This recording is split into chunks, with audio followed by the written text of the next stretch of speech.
Okay, folks. Well, my name is Susan Downs, and I want to welcome you to the Silicon Valley Health Institute. We're a nonprofit organization where we want to get health information out to the public so you can use it to make your health better and progress on your path toward optimal health and wellness. Today, we are lucky to have Dr. Russell Jaffe. He's Ph.D. and M.D., and has many years of experience in areas of health and wellness as opposed to disease management, sick care. He received his BS, MD, and PhD from the Boston University School of Medicine in 1972. He completed his residency training in clinical chemistry at the National Institutes of Health, remaining a permanent staff member until 1979, and he's board certified in clinical pathology and in chemical pathology.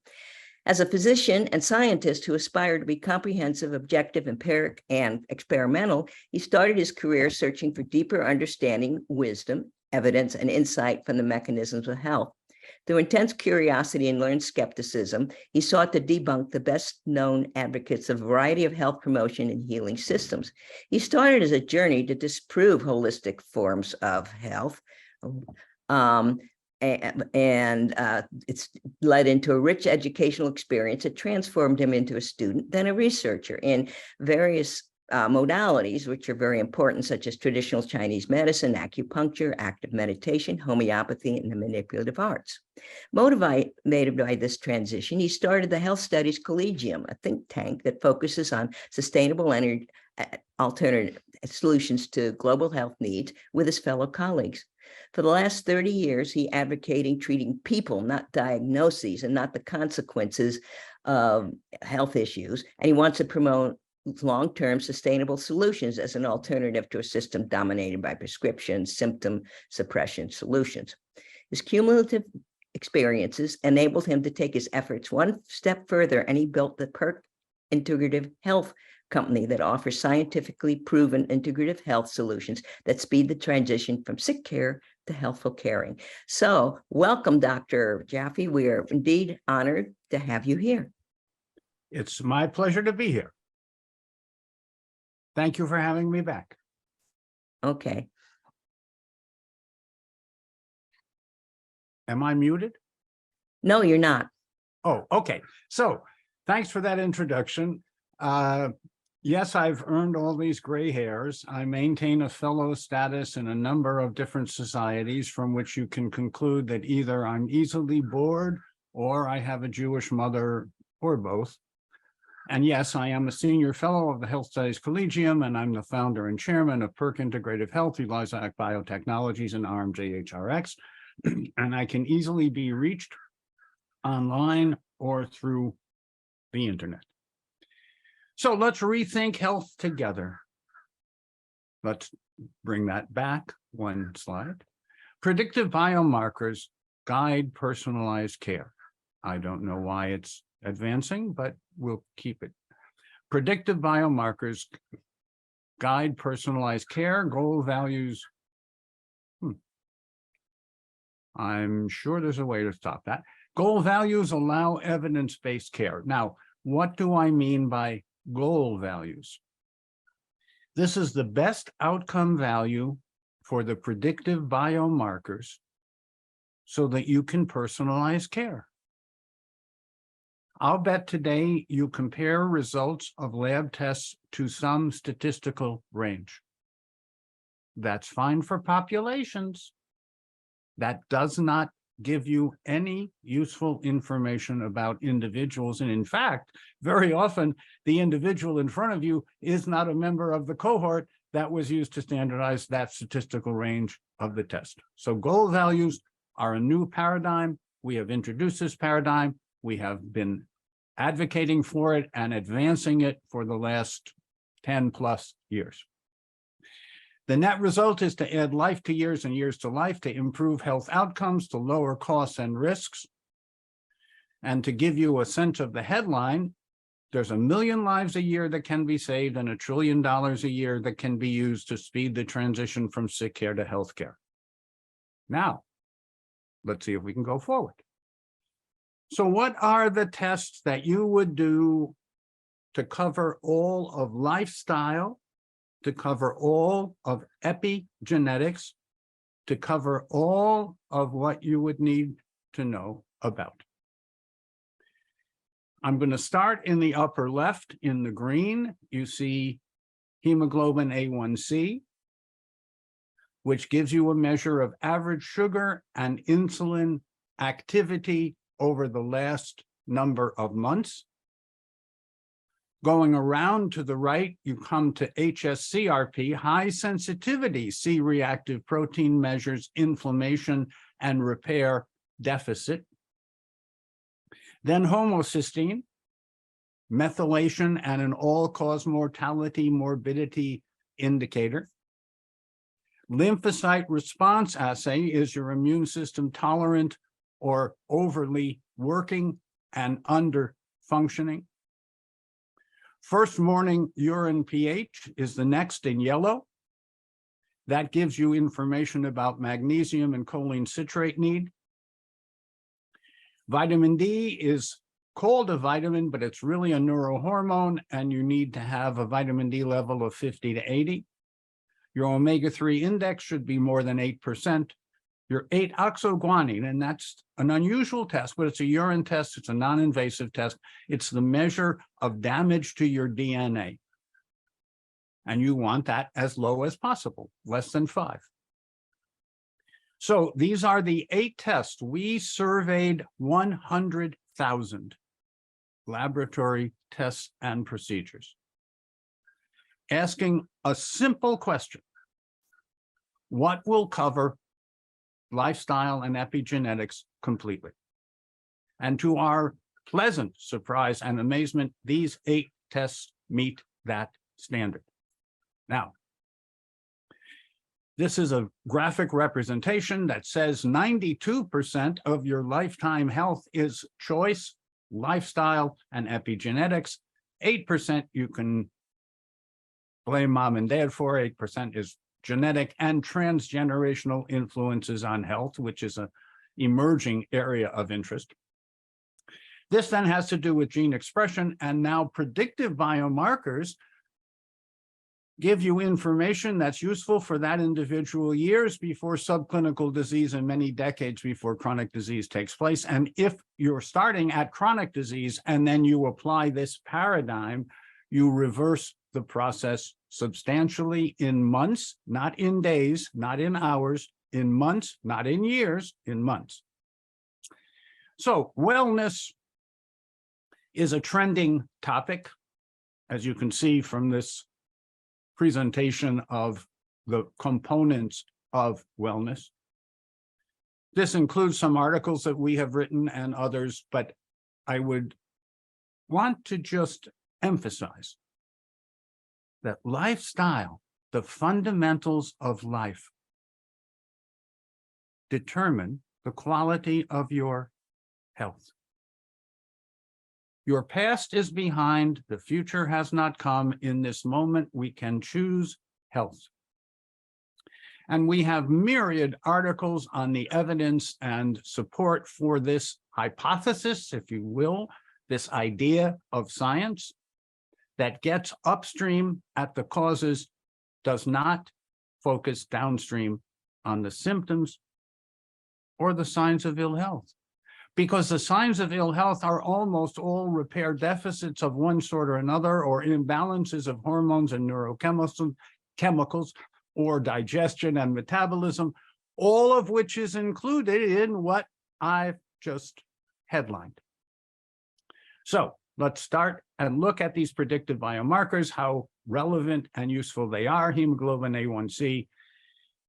This is the chart that I use with colleagues and consumers.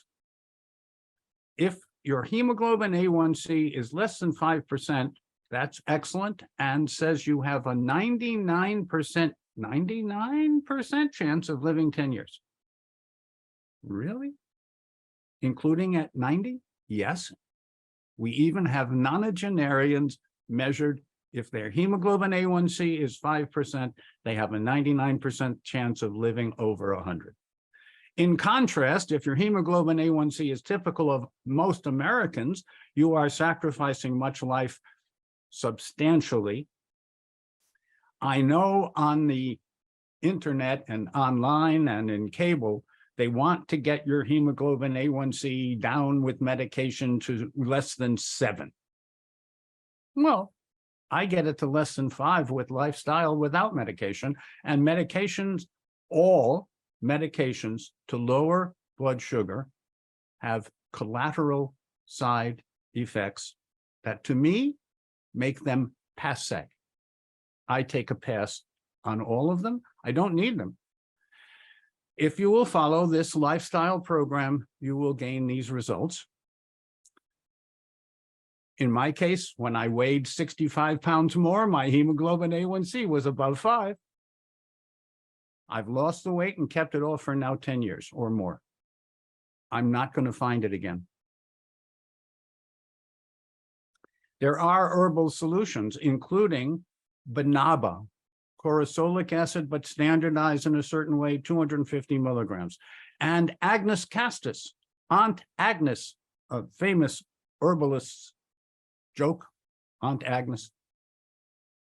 And French lilac, a certain amount. And bitter melon from Chinese medicine, a certain amount. And chromium in the citrate form and vanadium in the ascorbate form, a certain amount. And these are all available in a single soft gel to help regulate naturally blood sugar.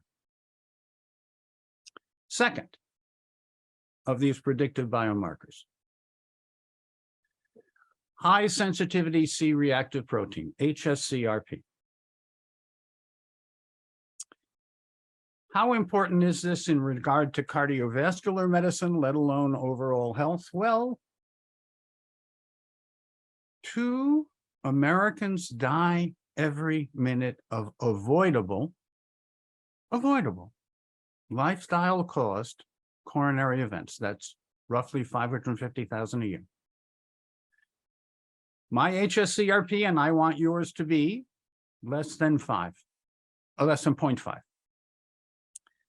As you see on the bottom of the slide, HSCRP less than 0.5 is the goal value. Above 0.5 suggests repair deficit inflammation and the need for antioxidants, buffering minerals, and other essential cofactors. How important is inflammation? Well, inflammation relates to everything. If you look to the left, inflammation relates to arthritis and autoimmune disease and diabetes. If you look up and to the left, it relates to cardiovascular diseases. If you look straight up, it relates to cancer and pulmonary diseases, and to the right, Alzheimer's and neurodegenerative prion diseases. All relate to inflammation. All are misunderstood because pathologists see inflammation. As a physiologist, as a biologist, I see repair deficit. I see the opportunity to repair. I don't see a fire to be fought. So what do you do? If your HSCRP is above 0.5, you do a C cleanse. If you're healthy, you take half a teaspoon. Moderately ill, a full teaspoon. Chronically ill, 2 teaspoons. Every 15 minutes, every 15 minutes, every 15 minutes, another dose. And most people will cleanse within an hour or 2. This is a few thousand people. As you see on the far left, the yellow are asymptomatic people, and they cleanse on less than 5 grams. Orange, little symptoms, minimal symptoms. They cleanse between 5 and 15 grams. The green, 80% of people, between 15 and over 100 grams. And then the red, there are some people who need a lot. This personalizes the amount of antioxidant that you need. Ascorbate in the nature's form of ascorbate is nature's protective maternal antioxidant that sacrifices herself so that all other antioxidants can be regenerated and restored and preserved. So vitamin C, ascorbate is very important. Going along with vitamin C, as Albert St. Georgi taught us since the 1930s, flavonoids and flavanols, specifically quercetin dihydrate and soluble OPC.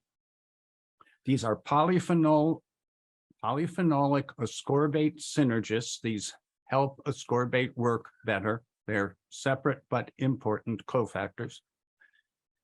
They protect and activate structure, collagen, elastin, connective tissue are all repaired with the help of ascorbate and these polyphenolics. They are nature's antihistamine. They are nature's steroid-sparing agents. They activate elective protective mechanisms, detoxification, and recycling and repairing of what is worn out and needs to repair. So polyphenolics are the colorful elements of foods. We have done review articles and several updates of review articles, my colleague Jay Srimani and I, and we have pointed out that while there are thousands of flavonoids and flavanols, there are two that are distinctively the most safe, bioavailable, and effective, and they are quercetin dihydrate, not any other quercetin dihydrate, and soluble OPC, soluble orthoproanthocyanidin. So, yes, the colorful aspects of food are the polyphenolics.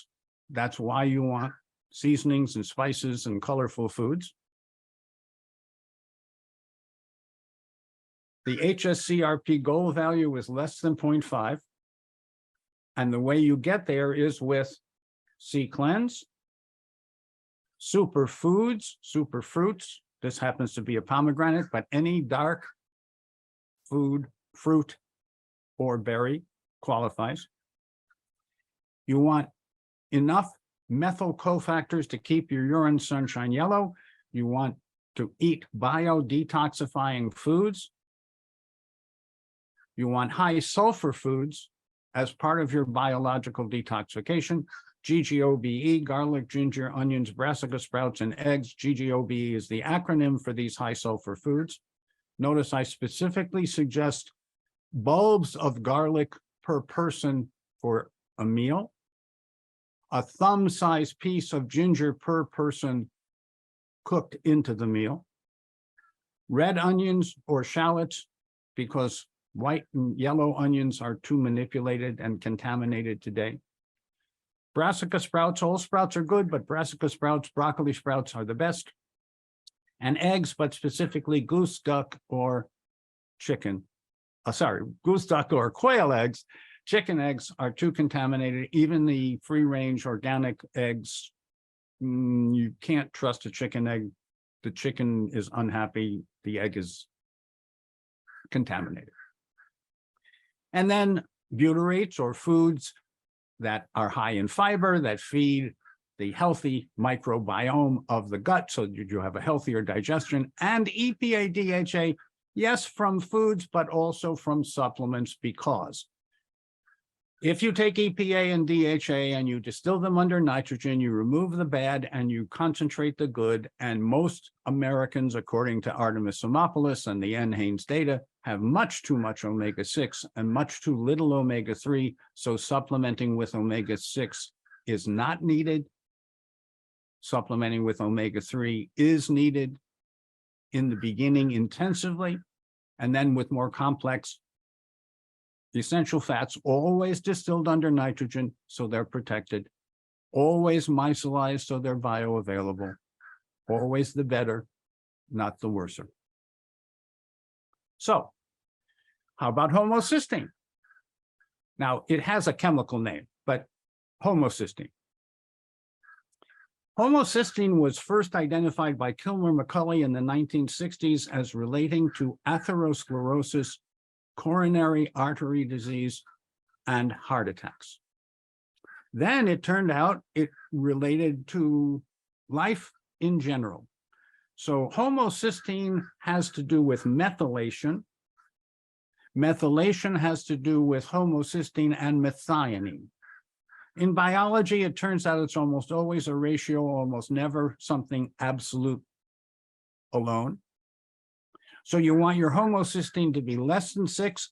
You want your methionine to be elevated, but not too high. You can over-methylate, and that's a problem. You can under-methylate, and that's a problem. It's almost always the Goldilocks scenario, just right in the middle is just right in biology, and the ratio follows. Homocysteine related to everything now, from cardiovascular disease, as you see on the upper right, to osteoporosis and diabetes, and coming around to mental function, pregnancy complications, Alzheimer's disease and dementia, neurodegeneration. Homocysteine related to all of this, all of this. It's a simple amino acid. It's very important to know what your level is, and accurately. The standard homocysteine test has limitations. It has limitations because as soon as you draw the blood, within half an hour, homocysteine is leaking out of the cells and into the fluid, into the plasma, into the serum. In fact, one of the very large labs here in the United States will not process a homocysteine specimen if it's been more than 20 minutes from the time it's drawn until it's spun. So accurately done homocysteine should be less than 6. You want an accurate test. This just reinforces what I just said. The specimen must be spun within minutes after the blood draw to be accurate. And if you want to lower your homocysteine and raise your methionine and improve your methylation, you want garlic, ginger, onions, broccoli, sprouts, and eggs. And then you also get the benefit of sulforaphane, IP6, and minerals. And we have introduced, pioneered, and documented the value of glutamine recycled by PAC, because the lining cells of your and my intestine need energy so fast that they can only get energy from glutamine. They don't get energy from sugar. They don't get energy from any other source other than glutamine. But if you give too much glutamine, you could build up glutamate, and that would create another problem. So we figured out how to recycle glutamine so that you take 1/10 the dose, recycle it 10 times with PAC, get the benefit without ever raising glutamate. All good, no bad. Targeted supplementation, absolutely necessary. For example, what we call Vessel Health Guard is a combination of B components to improve your methylation. And by dissolving these under the tongue before swallowing, you get them to the brain first and then the body. And even if you have digestive problems or maldigestion or dysbiosis or enteropathy or any of the many problems, including long digestive transit time, you overcome all that by dissolving under the tongue Vessel Health Guard. Then we have what we call PERC Liviguard Forte. We have continued to improve when we have found reason to improve. These are micellized soft gels that have multi-components from silymarin to CoQ10 to carotenoids. Notice the carotenoid family, not just beta-carotene. All micellized to triple the uptake and bioavailability of the components to support your liver. And also your spleen and kidneys, but at least your liver. Here's 3 people, one of whom happens to be my dad, and over just 3 months, they took Vessel Health Guard and their homocysteine consistently decreased substantially. How about immune tolerance? How important is it for your immune defense and repair system to be able to both defend you and repair you? Lymphocyte response assays are the standard that gives you all the information you need and not confusion. You want to have a balance of defense and repair. And I include the word delete because your immune defense and repair system is responsible at night for eliminating abnormal cells, that's called cancer cells, that may have formed during the day. They eliminate them by apoptosis when they're given the right signal from the pineal to the pituitary, from the pituitary to the hormonal, neurochemical, immune defense and repair system. Turns out there are many microbiomes: your skin, your nose, your mouth, your lungs, your GI tract. They tend to go together in the sense they're either in balance or out of balance. And 80% of Americans alive today have an imbalance, not a balance. You can just look at their digestion. Start with digestive transit time. Ideally, you would eliminate foreign invaders before they get in. And you would reduce your exposure to bad or harmful or foreign materials or toxins if you could, and you can. So to review very quickly, we have an adaptive immune system with a natural side, which is passive maternal protection. It turns out the baby is protected for about a year from the mother's immune defense and repair system. And then we have active but natural adaptive responses to the infections of life and childhood and life in general. But then we also have now artificial immune stimulation, either passive, which is antibody transfer infusions, or active immunization, which there are more questions than answers.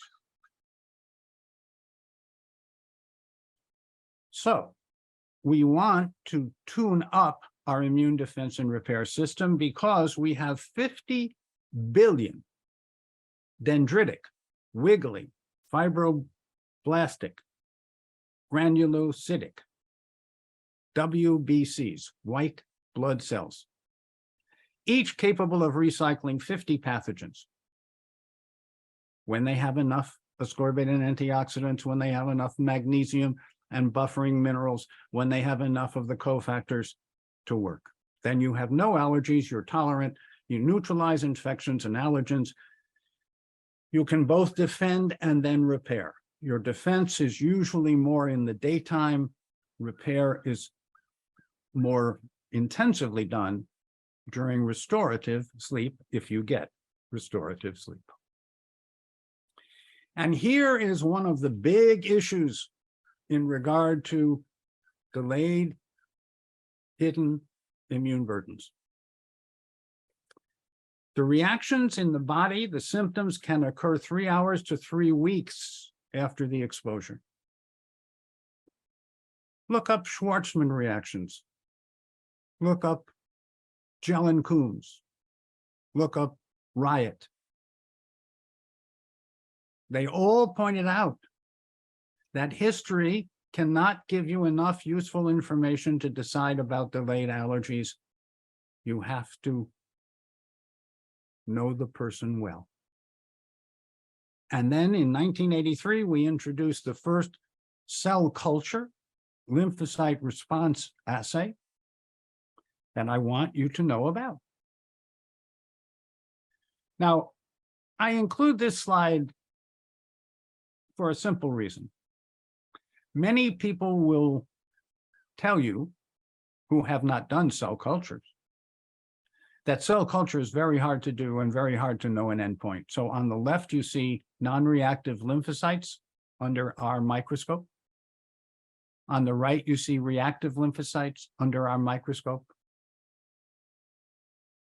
I rest my case that you can see the difference. So there are 4, according to Jelen-Coombs, 4 types of immune reactions, and I want you to understand the differences. Type 1 is what you may think of as acute allergy. This is histaminic, RAST, testable, IgE related. Then you get to type 2, which could be IgA, mucosal, or IgM, or IgG, and could be protective and neutralizing or harmful and complement fixing. And if you just measure serum, if you just measure antibodies, you will never know the function. Then there are immune complexes and T cell responses, which you can only get from cell culture. You get all of this in the lymphocyte response assay, a comprehensive functional ex vivo. We're measuring in the laboratory exactly what happens in the body. We pioneered this in 1983. We've done over 100,000 specimens, 30 million cell cultures. To reiterate this again, there are immediate reactions. These are histaminic. Then there are delayed reactions, type 2, 3, and 4. We measure them all concurrently, accurately, with less than 3% variance. So we're quite precise, sensitive, specific, and predictive. We can now do more than 500 cell cultures if you send us the specimen. We test the most foods, additives and preservatives, environmental chemicals, toxic minerals, including heavy metals, medications, molds, danders, hair and feathers, herbs, all of which could be individual, specific immune burdens. Then we developed and have applied widely this health appraisal questionnaire, what we call the HAQ. You answer the health appraisal questionnaire, we do the cell culture, that gives us information to guide a lifestyle program for the next 6 months.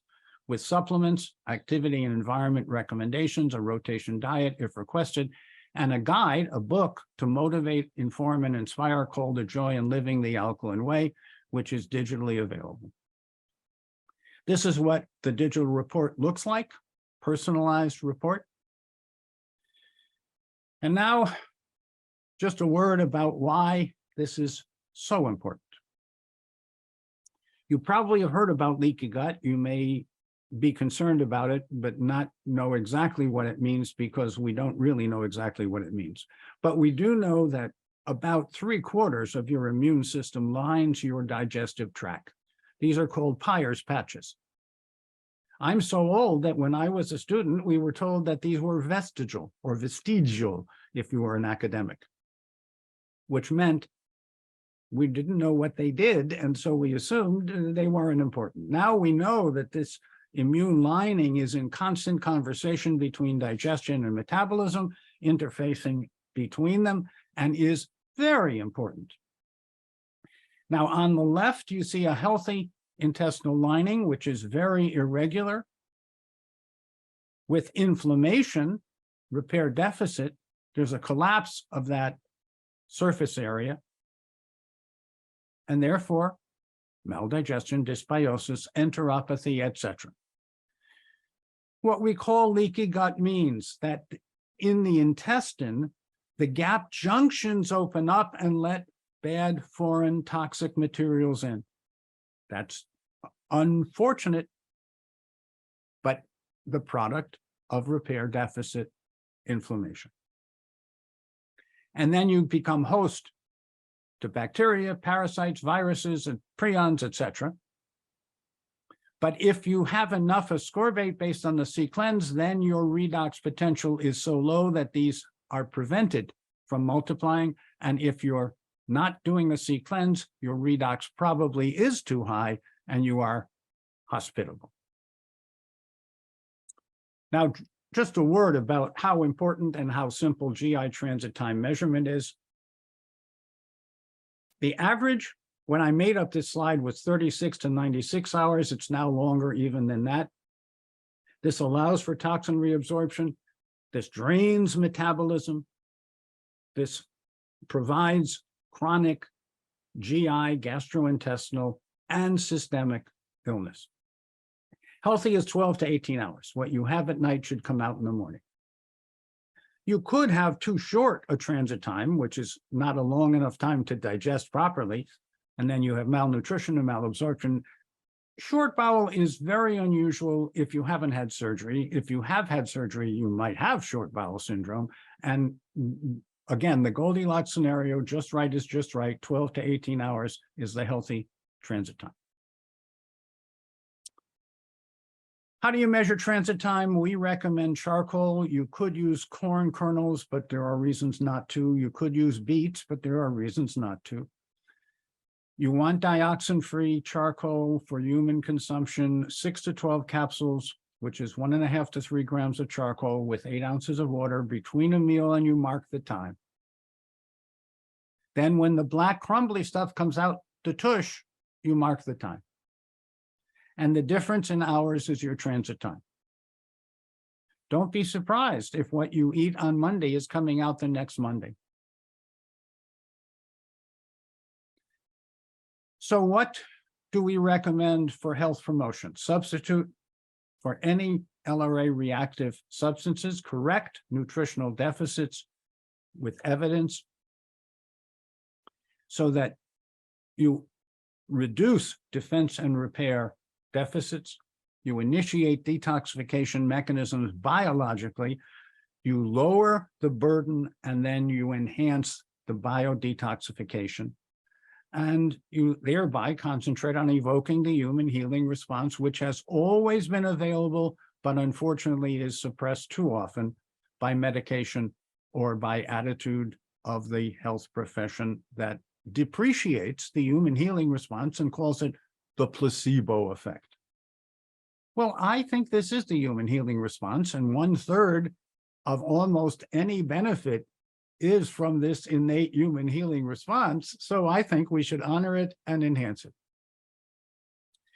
Now, we have done a number of outcome studies, including in fibromyalgia, which is muscle pain that won't relapse or respond to proper treatment. Published in the Journal of Musculoskeletal Pain, the premier journal of fibromyalgia. In just 6 months in the community, best efforts, 50% less pain, 70% less depression, 50% more energy, 30% less stiffness, published some years ago by my colleague and I. Here you see the evidence. Now, we normalized all the data, so before it's all 100%. At the midpoint, all 3 look better, but at 6 months, and this is the important point, this is a marathon, not a sprint. It takes about 6 months to really go through a cycle of recovery, and you may need 2 or 3 cycles before you're fully recovered. If you look at the post data, the control is almost back to baseline. We've lost the placebo effect. Primary fibromyalgia continued to improve, and secondary, which means complicated fibromyalgia, improved even more because it came off a lower baseline. How about diabetes? We've done 2 studies, type 1 and type 2. In both cases, starting from best standard of care according to the American Diabetes Association, in our experimental group, but not in the control group, we saw a full 1% decrease in hemoglobin A1C in both the type 2 study and the type 1 diabetes study. That means we added 20+ years of quality life. We also saw an 18% reduction in insulin, so hyperinsulinism reduced by 18% in the type 2 diabetics. Actually, anti-insulin antibodies were reduced substantially in the type 2 diabetics. When we made up this slide, we had only done 70,000 cases. Now we've done over 100,000. And we have an abundance of patient and practitioner case successes so that you can match up the probability of improvement with whatever situation you have. This is just to show you some of the data from the type 1 and type 2 diabetes study. The sweeteners were surprisingly causes of immune reactions in about the same prevalence in both type 1 and type 2. Notice toxic minerals were much more prevalent in type 1 diabetics than type 2. Environmental chemicals were all too common in both, but even more prominent in type 1. Additives, again, prominent in both, but more so even in type 1. And cow dairy, more prominent in type 2, distinctively. Published in the peer-reviewed literature.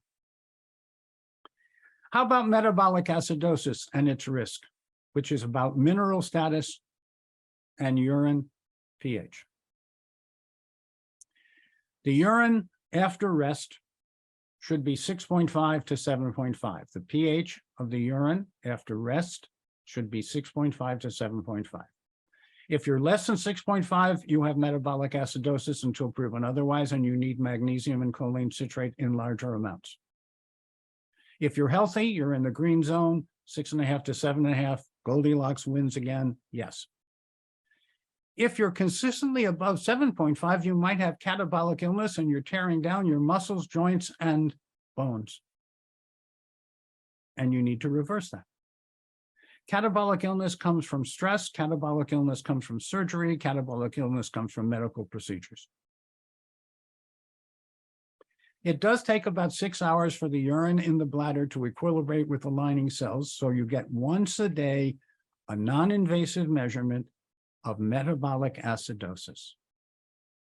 During the day, there are over 20 different variables that influence urine pH during the day. Saliva, interesting.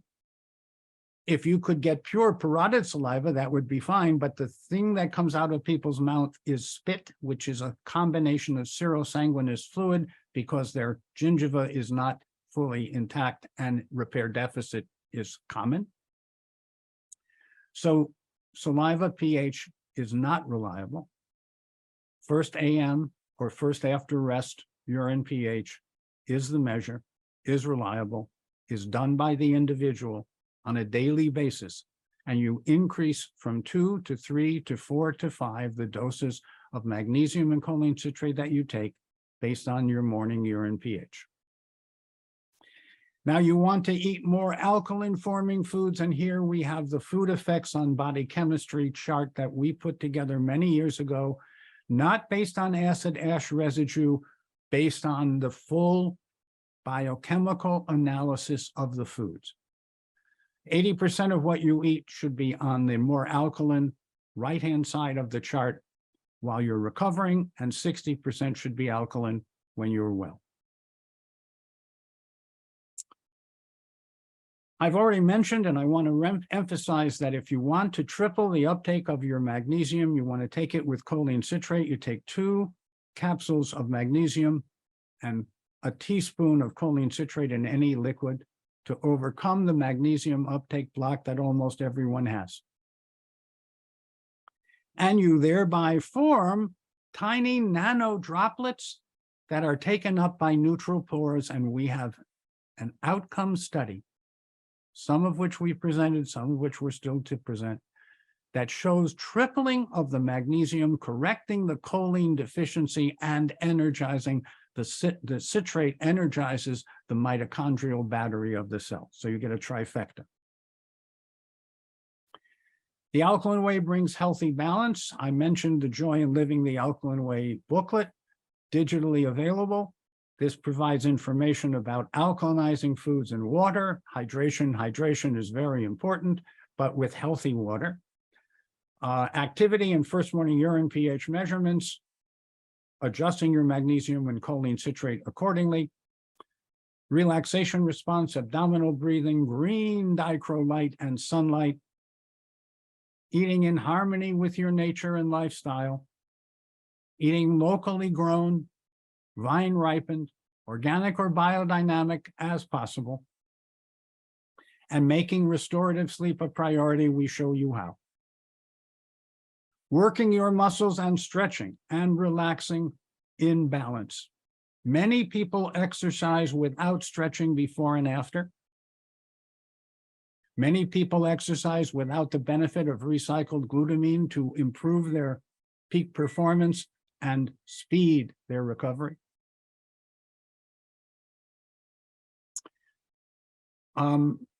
Abdominal breathing I mentioned, but the science of breath is very important. There's also, this is a cute little diagram about how important breath is, but there's also a book called The Science of Breath by my colleagues Swami Ajaya and Rudolph Ballantyne that lays out the science of why it's so important to breathe deeply and abdominally and all the myriad benefits thereof. I will just mention that if you want the fluids of your body to get to the cells of your body, you must stretch. so that the fluid gets to where it needs to go and then can take away the waste and give the nutrients. So stretching from the cellular level to the macro level, very important. We happen to have a permaculture biodynamic food forest at our home. It's now 13 years old. It was started by my son after spending several years studying permaculture and biodynamics around the world. And we eat as much as possible from the garden. Vitamin D. Yes, that's 25 hydroxycholecalciferol. That's what you want to measure. And yes, it's called a vitamin, but it's really, really a neurohormone. And the goal value is 50 to 80. The average American is 20. That's normal in a statistical sense, but that raises your risk of heart disease and cancer and autoimmune disease and chronic degenerative disease and neurologic disease. So the goal value for vitamin D is 50 to 80. Most people need drops under the tongue to get there. Yes, you do need a little K2 to go with the vitamin D. We have combinations of many stripes and flavors that will provide you the basics. And then in addition, drops under the tongue to go to the brain before the body to get your vitamin D into the 50 to 80 range. Dr. Mike Hollick is known as Dr. Sunshine. He's one of our many experts. The vitamin D solution is one of his books that just points out the many, many very important neurohormonal features and functions of vitamin D. At least increase your healthy fish. Now, this means the eyes of the fish are still clear, so it's never been frozen. It's line caught and as local as possible. Farmed fish, do not eat farmed fish. Be very, very careful at restaurants, because whatever the waiter and waitress and cook and chef say, almost all today, for economic reasons, even at the very high-end restaurants, they get farmed fish, frozen. I see Susan is shaking her head, and I agree. Don't do that. Go to the few places that make whole foods. They will tell you, we're a restaurant that starts from scratch and makes whole foods. This has to do with your high sensitivity CRP, with that inflammation and repair deficit. This has to do with your interleukin-10 levels. This has to do with your insulin resistance. So vitamin D, very important. How about essential omega-3 and omega-6 fats? So this is the omega-3 index or omega-3 test. It should be less, it should be more than 8%. EPA and DHA are necessary because most Americans, 80% plus, take in too much omega-6, too little omega-3, and specifically EPA and DHA are needed because the conversion of the precursor, there's a precursor form of omega-3 that does not get converted properly in most people because of exposure to toxic metals and other toxins. So you want EPA and DHA distilled under nitrogen. You must distill it under nitrogen to take away the harmful elements and concentrate the good elements so that you enhance immune function, improve insulin sensitivity, reduce inflammation, improve brain health, reduce triglycerides, increase metabolism. My colleague Artemis Simopoulos has written extensively about this in articles and books. Bill Harris, who developed the omega-3 index, is a colleague and a friend. And my omega-3 index, for full disclosure, happened to be 16.4. Now that was desirable. It was more than 8. So I called up Bill and I said, is 16.4 better than 8? He said, we don't have enough people that have that high an omega-3 level to know. He's a very honest scientist.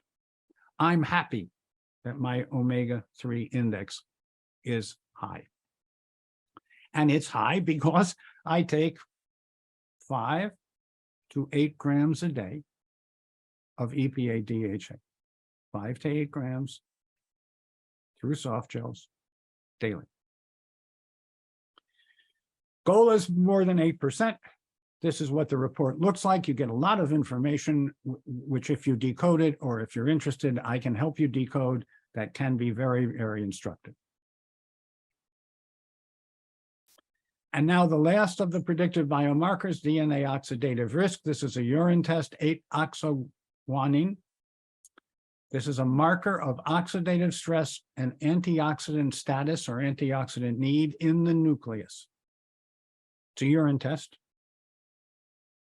You can see on the right of the slide the many, many situations where this is a very predictive test.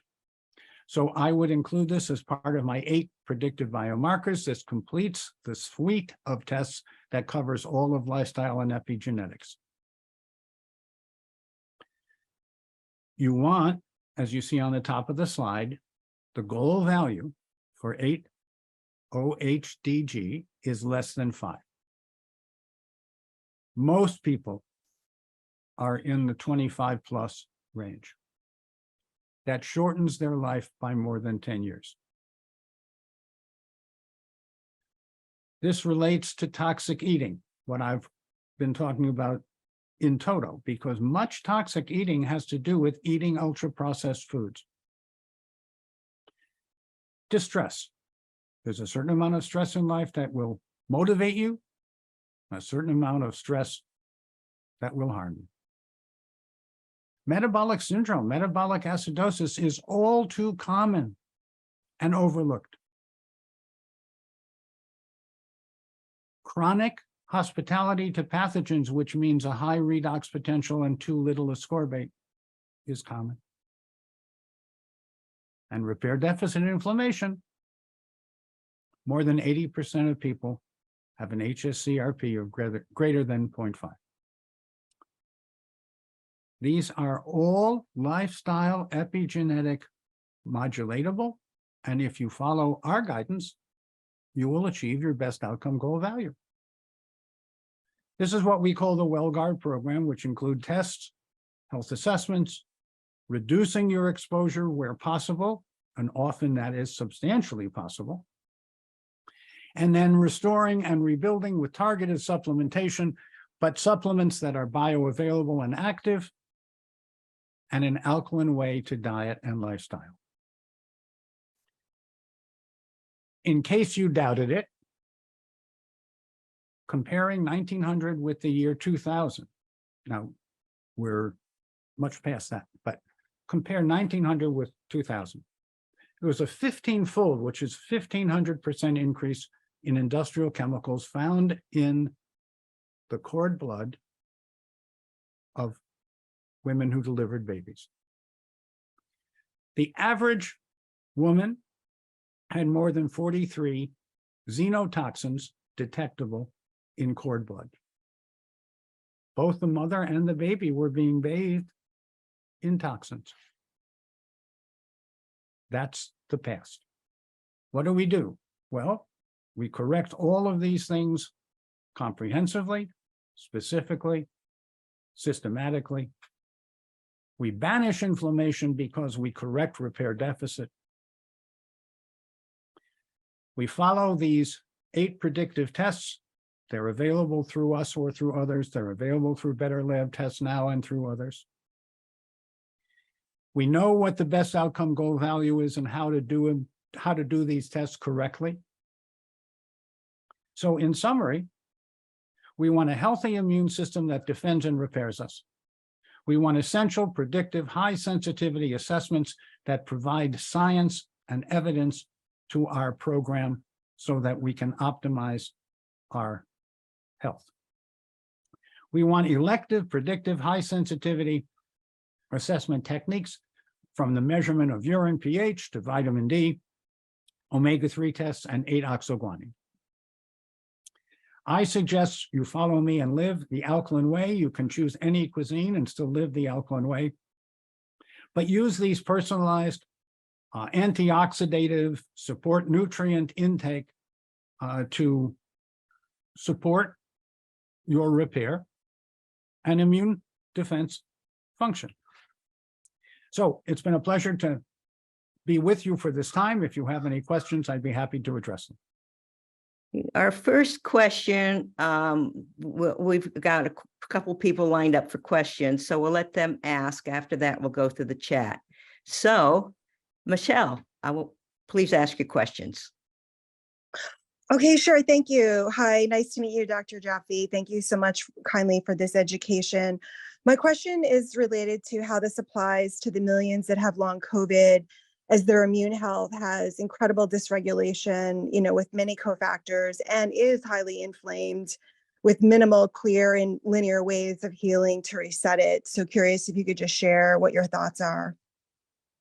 Well, first and probably most importantly, you should download our free ebook on COVID. We came out at the start of COVID. We have done 5 updates.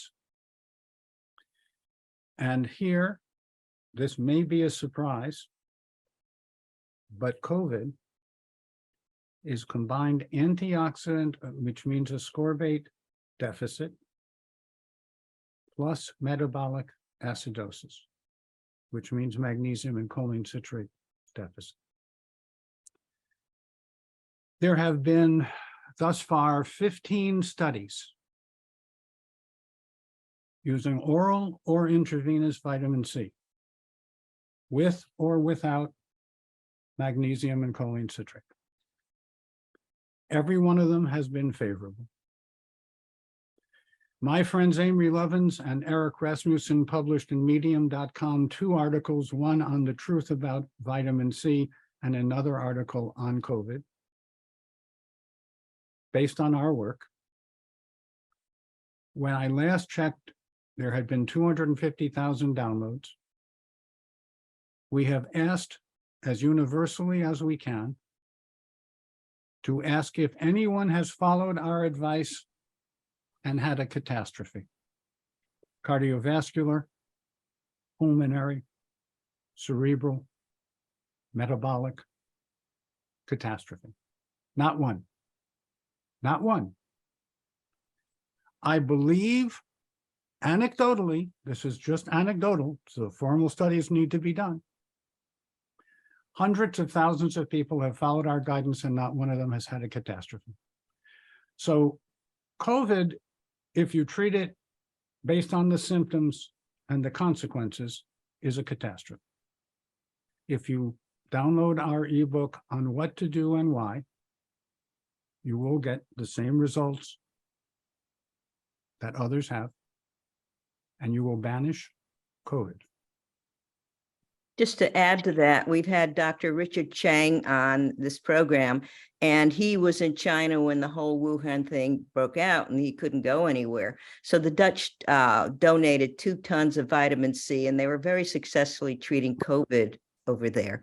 They published an article, which Dr. Saul, et cetera, published. And of course, it was taken down because the head of YouTube has made it very clear anything on vitamin C and curcumin is going to be taken down off YouTube. But vitamin C is, a lot of people have had luck with it. Other people have found that people who run into trouble have low vitamin D levels. And there's been many doctors who are successfully treating COVID if they get to it in the early stages. I will come back to the 8 predictive biomarkers and why it's so important for them to be at their goal value. Any more questions, Michelle?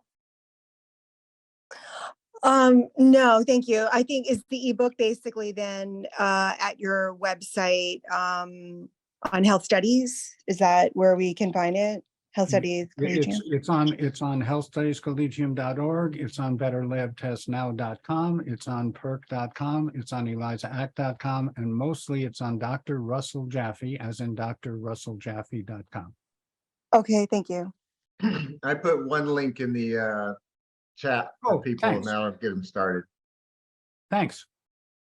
Okay, Mona, ask your question. Mona. Thank you.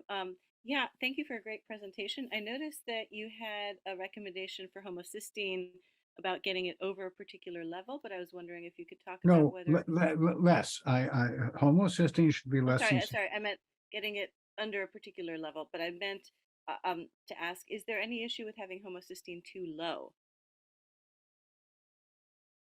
That's a very important question. When I said your homocysteine should be less than 6, I'm talking about modern people. If you're on a really exotic, and I mean imbalanced, diet, which is low in sulfur containing foods for whatever reason, or if you're exposed to too many toxins that use up sulfur containing foods that are essential for methylation and healthy translation of DNA and RNA, then your homocysteine could be 4. When I say less than 6, I mean 6 plus or minus a little bit, to be clear. And I'm so glad you asked that question, because it is possible for both methionine and homocysteine to be too low because your sulfur sources in your diet are absent. That's a correctable problem, but that's a problem.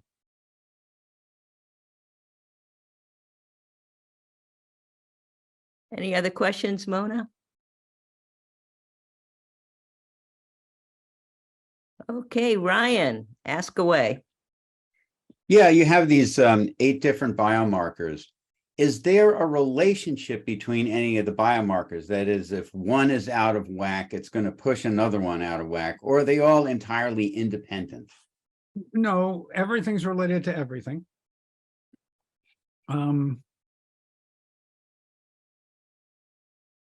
We looked at that question. Not only have we looked at that question, Jack Winberg has looked at that question. People at the highest level of the United Kingdom health plan wrote a brilliant book on the social determinants of health. And what he says is it's all related to everything, which is to me too easy to say. But I can tell you that if your hemoglobin A1C is 5, chances are your vitamin D will be higher than average. But each of these is an independent marker of an aspect of epigenetics. There are hundreds of tests that measure different aspects of inflammation alone. Hundreds. But they all have strengths and limitations, and the one that it was Rafai and I should think of his name, but a very important cardiologist and a very important clinical chemist showed that HSCRP was the most predictive, especially if you measured accurately the lowest ranges. You didn't do an average CRP, you did a high sensitivity CRP.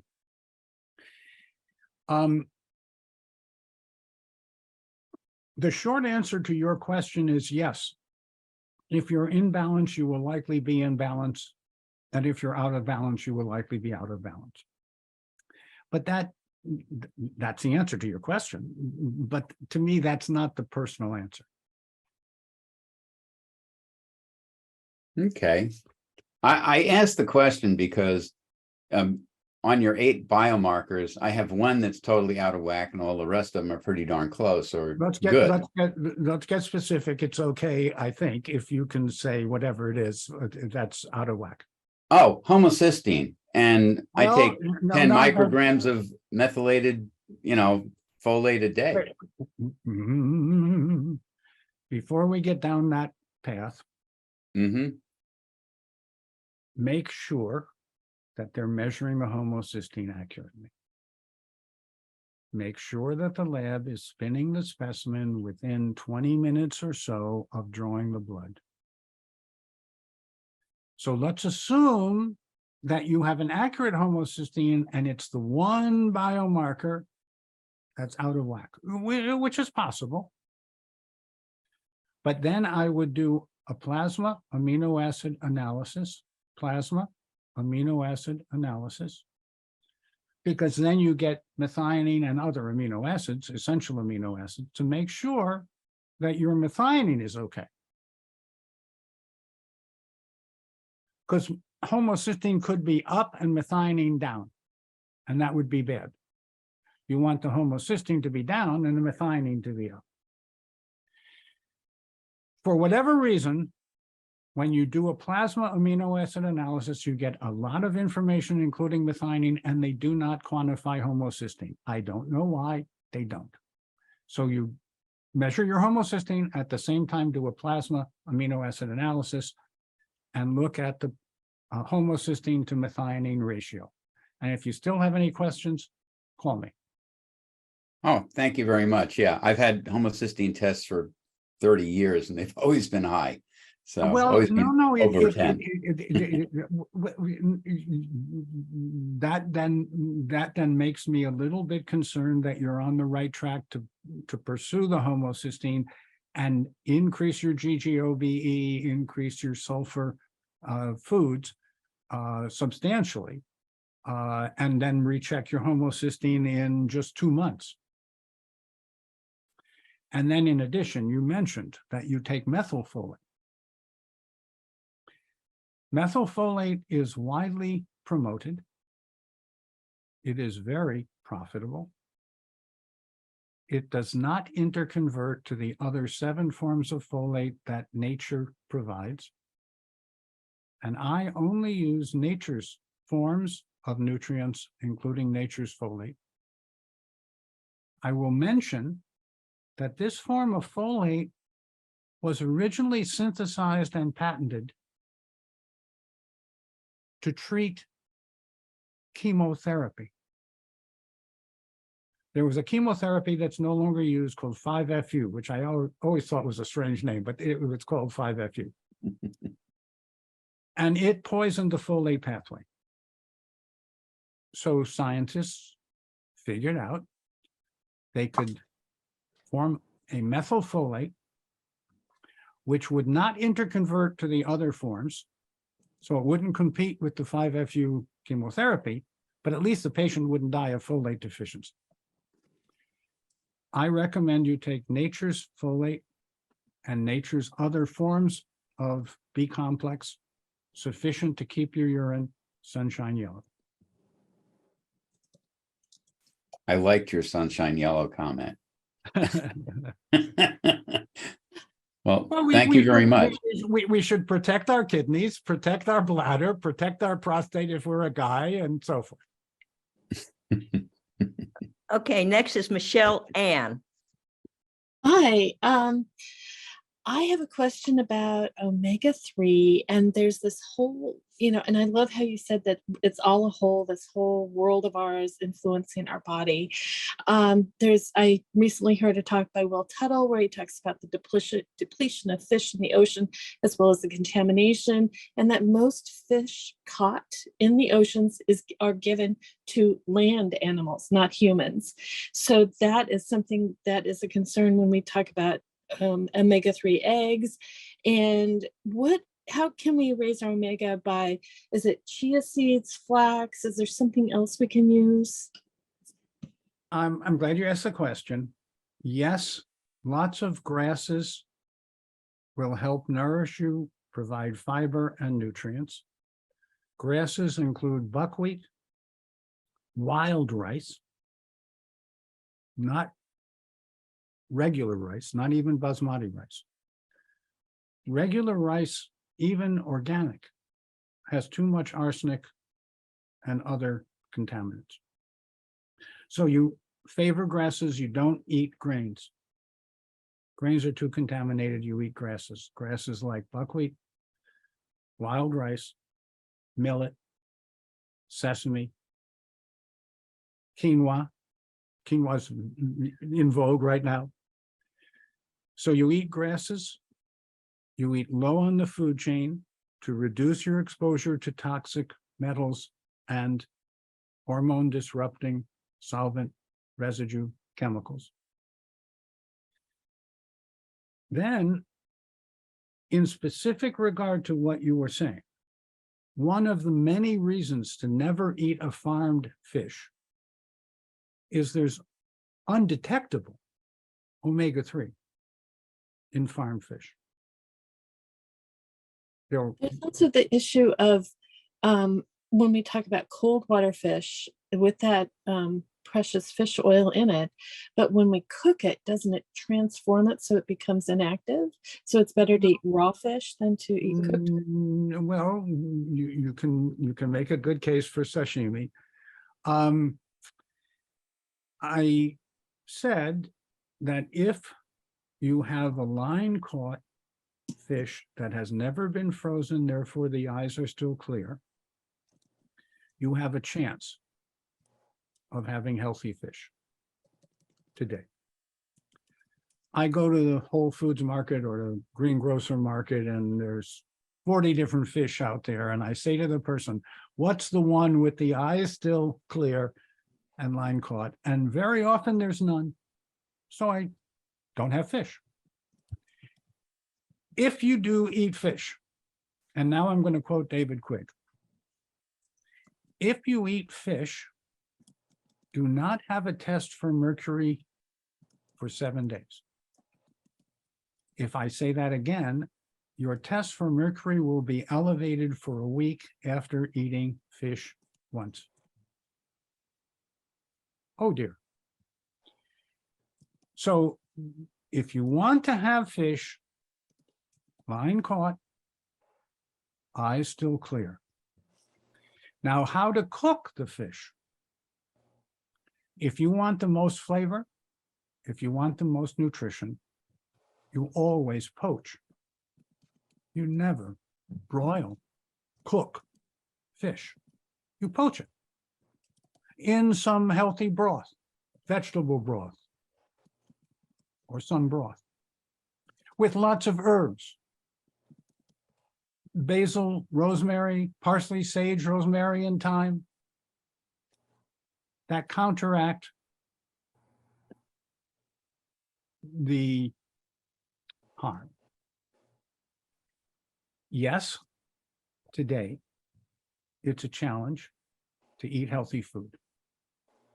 Yes, and someone's asking about sardines also, but Well, then we need to look at we're competing for now- food with now- the now- mammals out there in the ocean. So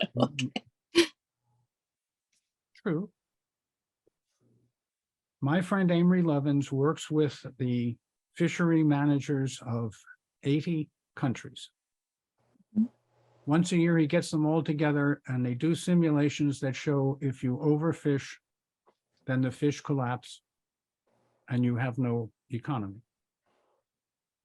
Almost every time, for short-term reasons, they overfish. This is a simulation. This is just a computer model. So yes, the way we have commercialized fishing, agribusiness, dairy, meat, it's all so different than what I would call healthy food that I've taken a pass on all of it. All of it. Mhm. Now, we do occasionally have a 100% grass-fed, halal and kosher, humanely rendered lamb chop. We do. If you don't like that, we won't serve it to you. Is it No, we possible don't, to do but- halal I'm and sorry. you can't really do halal and kosher because Oh, they yes, you can. Oh, yes, you can.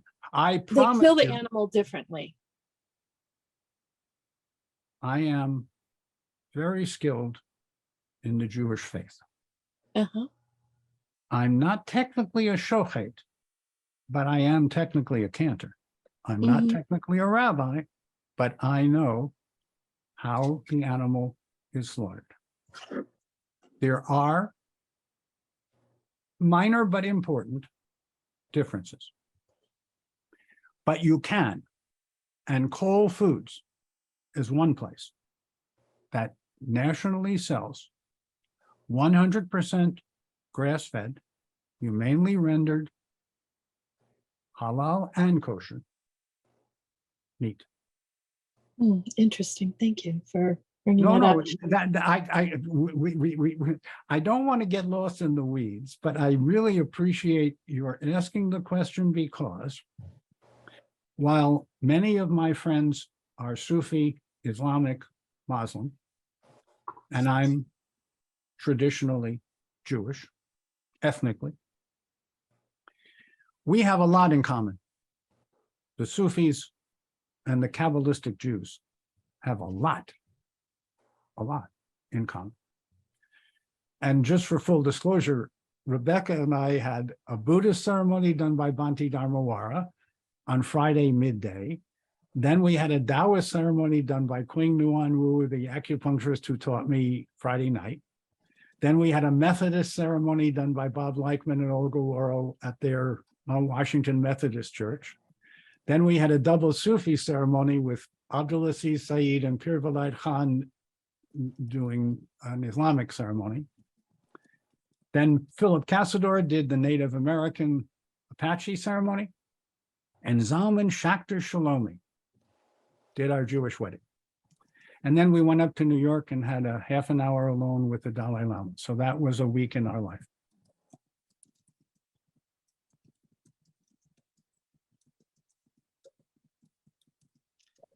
I didn't mean to cut off the conversation. What did I address your question? Well, I'm just wondering if there are any studies that show just purely plant-based raising that baseline for the homocysteine health or health components that come from a good balance of omega-3s. And I'm just really Well, to answer your question, are there studies showing the benefit of getting more omega-3 through plants? Yes. We can go back to Colin Campbell. His classic work is called the China Study. You can look at Esseltine. Both the husband, the wife, and now the child. They have been championing a plant-based, high-fiber, omega-3 rich diet since the 1950s. And he was a classmate of my friend Bob McCabe, so I know that they've been studying, publishing, and I am amazed at how much literature there is out there in support of some of these ideas that we don't seem to know about. Then you can come to today, and there's a cardiologist, who I'll be talking with on this Thursday on our IG Live at 11 a.m. That's Dr. Joel Kahn, K-A-H-N, a practicing cardiologist in Detroit area, who has been plant-based for at least the last 5 years, and he has published data on himself showing that he's gotten younger each year on a plant-based diet. Of course, you want a healthy diet. and a healthy planet too, so that we can perpetuate this and be sustainable, right? If you want a sustainable planet, practice permaculture, biodynamics, and food foresting. I have turned my front yard, which I used to mow. I no longer have anything to mow. But we get a lot of food, 250 edible plants in probably a half an acre, and including at least 15 fruit trees, dwarf. Mhm. So if you want to save the planet, follow Renee Dubos. Think local, think globally, act locally. We'll save the planet one tree, one plant, one yard, one home at a time. I happen to live in a rather upscale zip code, but I wanted to show my neighbors and my friends who come here how beautiful how fragrant, and how edible this is. We happen to have 7 mushroom guilds in our backyard. Reishi, shiitake, hen of the woods, chicken of the woods, lion's mane, and okay. Whatever Paul Stamets says, we try to grow. There is a global network. Michael Pollan has written extensively about how to save our own lives by eating smartly and saving the planet. So it's all connected. Yes, thank you for addressing that. Okay, Michelle, ask Uh, your good- questions. Good morning. Thank you so much, Dr. Jaffe. An extremely interesting conversation here, and thank you so much for your work. I have a couple of questions. The first one is in regards to your GI transit time measurement using activated charcoal. And when you say like to take, like I'm less than 150 pounds, 6 to 12 caps with 8 ounces of water between meals, do I do that one time to measure the GI Once. transit, or do I? No, One time. you do that once. Okay. You mark the time when you swallow the capsules, and you mark the time when the black crumbly stuff comes out your tush, and that the difference in hours is your transit time.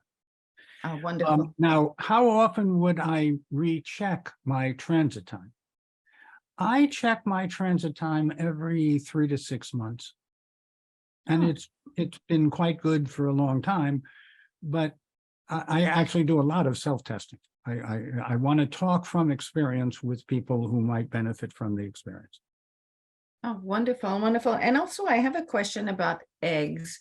I eat a lot of eggs, and I eat the grain, no soy, organic, the best eggs that I can find. What do you think about eggs eating? Well, what I said is what I meant. If you can get duck eggs, goose eggs, or quail eggs, they have not been messed with. They are traditional eggs. Oh, yes. I have investigated to the best of my ability, and I am certain that the organic free-range chicken eggs are contaminated. Mhm. The grain that they feed the chickens, even if it's, quote, organic, what would you feed a chicken who will eat anything? Mm. Mhm. Whatever was the most profitable, whatever was the cheapest thing that you could feed them. So you can create illusions. I don't like illusions in regard to health or well-being or food. So I do know, because I belong to a biodynamic CSA. This is a community-supported agriculture group in our area, and they actually get occasionally biodynamic eggs from Pennsylvania, from a place that I know is absolutely impeccable. If you can get that, okay. Eggs used to be a perfect food. We used to measure the quality of different proteins compared to egg protein because that was the gold standard. Then eggs fell out of vogue. That's another whole story for another time. They were never bad. They were never really bad, but they fell out of vogue because of the diet heart hypothesis that said how much fat you ate determined your blood fat would determine your cholesterol. That was all because of Levy and Fredrickson. They were all because of 2 very, very, very smart, very important guys. But it was wrong. It was categorically wrong. And it was proven wrong by Don Fry, Bob Maley, Bob Petus, and me. I was the junior member of the team, but I was the one that showed changes in blood clotting and platelet function predicted coronary and atherosclerotic events years before they occurred. Wow. That was me. Wow. Well, thank you. I have actually another question, because you mentioned the best place to eat meat. I happen to eat meat, and I try to get the best meat possible. But did you say that whole food farm meat is? No. What you want is 100% grass-fed, Yes. and humanely rendered. Now, I threw in halal and kosher because I think there are certain things about draining the blood which are advantageous so that the stress hormones don't get into the meat that you eat and stuff like that. Yes, I do too. Yeah, so I'm from what I'm hearing, I think you would be very careful. You would get 100% grass-fed, humanely rendered. You might even kind of know the source. And then that's an option. That there is nothing wrong intrinsically with meat. Commercial meat today, there's a lot wrong. But it's not the fault of the animal. Yes. It's the fault of the farmer or the agribusiness or the renderer or, for example, I decided to treat myself and get some smoked salmon. And I looked at all the salmons to get the healthiest if I could, and it wasn't too expensive, but then I discovered that they had injected sugar, brown sugar, and broth. Now that made it more profitable for them, but that made it unedible from my point of view. So Yes. you really need to be careful. I recommend shopping around the outside of the supermarket. This was taught to me by Beatrice from Hunter. They might find Whole Foods on the perimeter of the market. If you have to go up and down the aisles, be very careful and read the labels very carefully. And if there's anything on the label that you do not understand, put it back.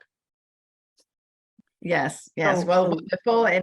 And my last question, and well, before I would love to tell you, I would love to see a picture of your garden because I just started to garden last year on my little property here, growing my own vegetables. So I'm really into it. But my last question, and again, thank you for your fantastic work, is can you talk about sardines? That's another source of fish that I eat. I don't eat any raised fish. And I'm unfortunately now too far from Quebec to take my fishing line and go and get some fresh trout. So are sardines okay to eat? Well, let's talk about fish like sardines because there are several different classes. There are sardine-like fish called menhadrin, which exist in very clean water and are actually harvested for the fish oil, because they're also very oily.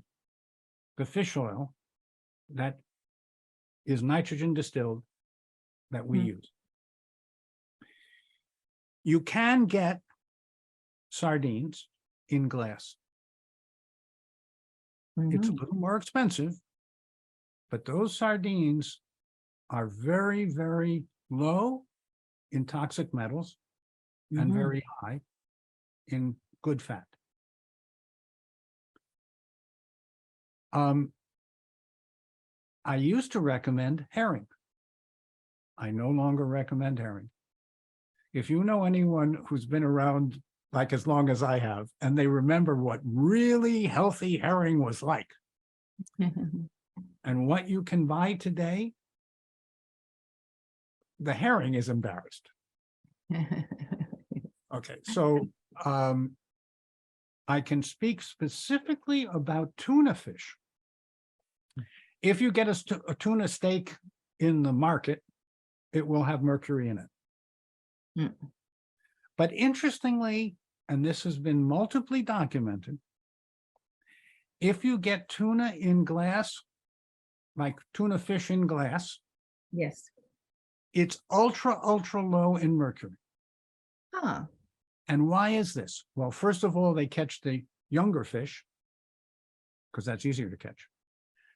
But more importantly, mostly the Japanese, but the people that do commercial fishing, they have found if the fish die from mercury, lead, cadmium, arsenic, nickel poisoning, they won't have a job. They're already overfishing. That's a different story. Yes. But interesting to me, I would not buy a tuna fish steak in a market. Mhm. But I do have, if people want protein in my home, we have tuna in glass. And we Oh. have sardines, some sardines in glass. Awesome. The glass is a little heavier. Of course, it's a little fragile. It costs a little bit more, but I'm willing to invest in my kitchen so I don't have to invest in the hospital. Absolutely. Thank you. Thank you so much. Okay, Ryan. Yeah, I wanted to follow up on the transit time test, which is, do you really need a transit time test if you have multiple bowel movements in a day and it's not your issue? Oh, well, I'll give you an alternative path, but what comes out today might have come in days ago. And yes, it is better if you have 2 or 3, not none, because some people don't poop every day. They only poop every 3rd day or something like that. That's a problem. Yes, your transit time is probably better, but you still should check.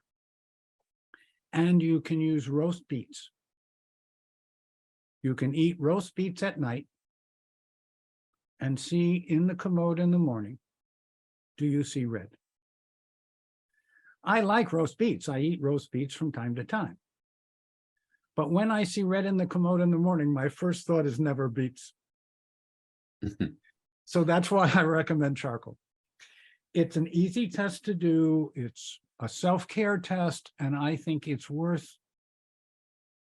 reassuring yourself. If you become reassured, that's good.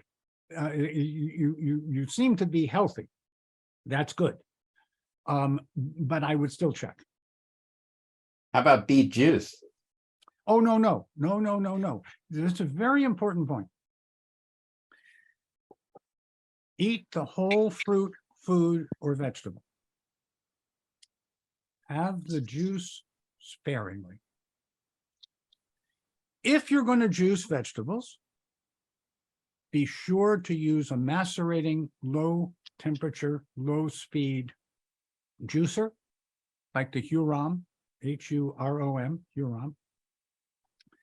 We have that, and it actually produces a rather minimally wet, but almost dry stream of fiber. We then take that fiber, mix it with currants or raisins, and have it for dessert. Because you need the fiber. So I wouldn't get, I like the idea of fresh juice. Fresh juice is fine, but you shouldn't have too much carrots. You shouldn't have too much apples. That has too much sugar. So you look up Heinerman's juicing encyclopedia or some juicing guide if you're going to juice. And if you're going to juice, get a macerating juicer. Okay, thanks. Christine, ask away. Thank you, Dr. Jaffe. You had mentioned a specific company name for the lamb chops you like. Can you mention that again and maybe spell it? Oh, sure. It's 3 letters. It's KOL, Cole Foods out of Silver Spring, Maryland. They are now national. They send it to you frozen. And they flash freeze it in such a way that the first time you thaw it, it's fresh. Great, thank you. Yes, I do not get paid for that commercial, but I do know Devora, the woman who started Cole Foods years and years ago, but she's built it up into a very big business, fortunately, and kept the quality. There is a question in the chat. What form of vitamin C do you recommend? Yes, I recommend Nature's ascorbate, which means fully buffered, fully reduced L-ascorbate, such as Perk, Potent C, Guard. It is very important that the vitamin C that you take be produced under a nitrogen blanket so that the air oxygen doesn't damage the vitamin C in manufacture. 90+% of the vitamin C that's sold in the United States is not Nature's ascorbate, is not fully reduced. It contains diketogulonic acid, which is an excretory end product that's not helpful. It includes dehydroascorbate, which is the first oxidation of ascorbate. But you want to have fully reduced, fully buffered all L-ascorbates such as perc potency. And the few companies that produce under a nitrogen blanket will want you to know, because it takes effort and cost to do it right. But fully reduced is helpful, damaged is not. There's a question in the chat, the China study and Esseltine, just another, is that the same as the fire engine diet? That's a good question. Now, with regard to Colin Campbell, it's called the China study, and it explains not only why a vegetable diet is the healthiest, but it points out things like in the part of China where the soil was depleted in selenium, they had an almost epidemic of stomach cancer until they ground up selenium-containing rocks and spread it over the soil, and the stomach cancer went away. With regard to Esseltine, I mention him because he is still active after half a century, and his wife is very vigorously active, online included, and they preach a plant-based diet, as does Joel Kahn, the cardiologist that I mentioned, as do some others. You don't have to be a vegetarian. You do have to eat uncontaminated foods as simply as possible, with lots of herbs and seasonings. But do you know the most contaminated part of your kitchen might be the herbs and seasonings? Unfortunately. So you want to know the source. You want to get quality organic or biodynamically sourced materials, and then enjoy. I happen to like cooking. I have an open kitchen, and the kitchen dining area is just one big circulation space so that friends can socialize. We can interact. I or they, somebody can cook, and then you feed the people. I feel like a hero when what I've cooked and what I've gotten from the garden and then what I've cooked is what people like. Now, somebody is raising the question, is Columbia River farmed steelhead better than normal farmed fish? But I suspect you're going to say stay away from farmed in any case. That's what I'm going to say. If it's farmed, pass. Are there gradations of bad? Probably. I'm trying to give you guidance, information, inspiration, things that help me. In specific, I can't comment, because if I knew, I would comment, but honestly, there's an awful lot of stuff I don't know, and I find it very easy. Most of my medical colleagues have trouble saying, I don't know. If I don't know, I will tell you, and in this case, it might be better, but I don't know. But the fact that you said farmed, off my list. Okay, we have a question. What about the plant's defense mechanisms, such as lectins, oxalates, etc.? So I suspect you're going to talk about soaking. But what do you do if there's well, yes, we eat a lot of beans and lentils and grasses. And yes, we always wash and often soak. But lectins, which I happen to know a lot about because lectins are important in the immune defense and repair system. The lectins were originally scientifically studied because of their impact on the immune system. And most people, medical doctors, who talk about lectins, they wouldn't really know a lectin if they met it. And they shouldn't talk about what they don't know. So they talk about studies when we use pokeweed mitogen or some other lectin in isolation, in a cell culture or in a laboratory, and we get some strong immune response. Do you know you need small amounts of lectins to tune up your immune system regularly?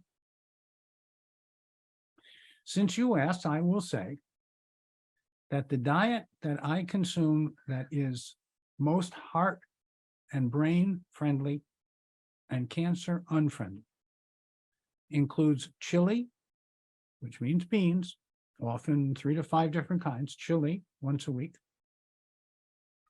dal, lentil stew, once a week, a curry, once a week, fungi and sea vegetables, once a week, our liquid nutrient plan, once a week. And that, I think, was 6. And whatever you want to do the other day, enjoy. With regard to oxalates, I happen to be the right person to ask about that question because in 1974, I published an article about vitamin C inhibiting occult blood detection, which was an early colon cancer detection technique that today is done 50 million times in the United States each year. And we proved that the prior technology, vitamin C, would inhibit the detection of blood. And then we published technology that was more precise, more sensitive, more specific, not inhibited. And the reason I'm mentioning this is, if you read anything about oxalate, probably something will come up about vitamin C being converted into oxalate, with the implication that if you're at risk of kidney stones, and I'm going to tell you the solution to kidney stones in a minute, but if you're at risk of kidney stones, you shouldn't take in too much vitamin C because of oxalate. That's absolutely wrong. It turns out there is a conversion of a small amount of vitamin C into oxalate that you can see in the urine, but it saturates at the first gram of vitamin C that you take. So if you take 1 gram, 10 grams, 100 grams, you'll produce the same small amount of oxalate. And that's not the problem with regard to kidney stones. Nor are oxalate foods. I eat spinach, which has oxalate in it. But I eat a wide variety of foods in a wide variety of ways.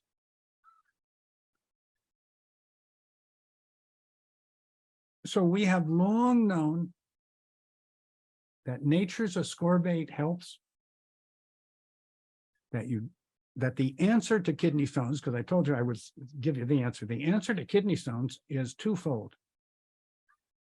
First of all, hydration, hydration, hydration. So lots of mineral water, lots of vegetable broth, lots of healthy fluids. Because you can only form a kidney stone if your urine is too concentrated. You can only form a stone if your urine is too concentrated. And this is the surprise. Ascorbate helps, does not harm.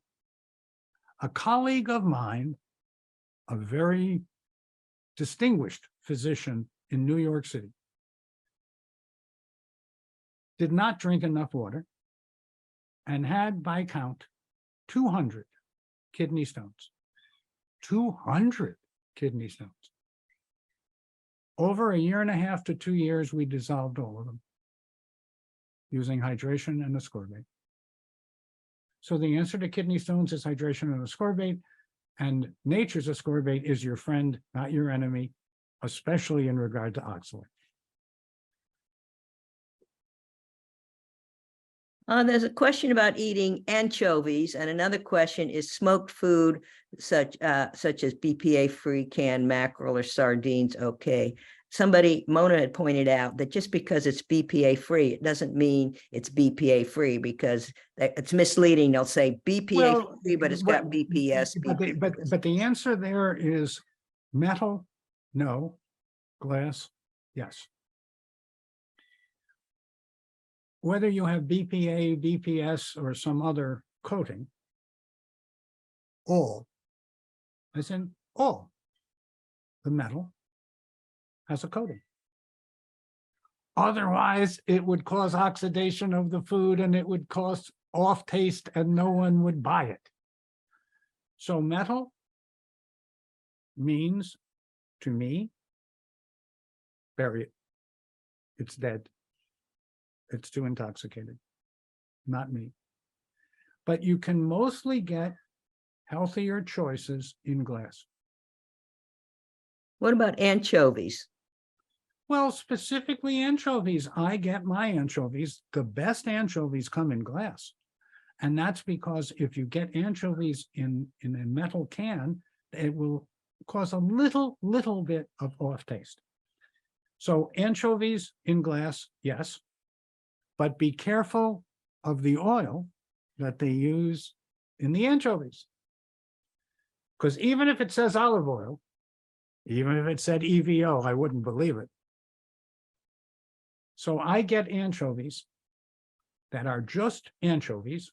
They're rolled up, they're just anchovies. And there's a little bit of lemon water added to the anchovies in glass. What company do you get these glass sardines, mackerel, and anchovies? Boy, that's a good question. I should know the answer to that. It is Italian. What the best I can do at the moment, because unfortunately, the best I can do at the moment is you look up anchovies in lemon water whole, anchovies in lemon water whole, and it'll come up. There are two or three. These are boutiques. These are people who love their anchovies, and I have gotten some quite good anchovies from Spain, but you've got to be very, very careful if there's olive oil in it or any oil in it. I don't know how much more time you have, Dr. Jaffe, but No, I'm enjoying this dialogue. okay. Yes, let's continue. Okay, Ryan, ask away. You brought up oxalates. Does that mean that if you have urine oxalate, it shows on the lab test, it's not really a problem. It's really a matter of maintaining your hydration and ascorbate Well, level. yes, if you have an elevated oxalate in the urine, you have dehydration 1, 2, or 3%. Even a little dehydration is a major stress on your cardiovascular system, on your digestive system, etc. So if I had an elevated oxalate in the urine, I would drink a gallon of fluid a day. I would start every meal with something wet and warm. I would make sure that I was peeing every 2 hours because I was drinking almost continuously. What I say is, you get a carafe and a glass. If the glass is full, you drink it. If the glass is empty, you fill it. Repeat. So almost never, to be as clear as I can about this, almost never is an elevated oxalate a sign of anything except dehydration. It's, let's say you love spinach and other foods that were oxalate rich. Your oxalate would be a little higher than someone who didn't like oxalate vegetables, but not much. So that's a good indicator, a good measure of hydration or dehydration. And many people think they're hydrated because they pee occasionally, but they're still dehydrated. Do you think then that it's best to override your thirst prompting by your body? That is, if you're not thirsty, you need to drink, as opposed to listening to your body? My meditation teacher for the last 30 years of his life, between 80 and 110, was named Bhante Dharmawara. He taught me a lot, including the fact that he listened to his body. If we're talking about Americans or Europeans, their taste, thirst sensations have been so distorted by chemicals that I don't trust that anymore.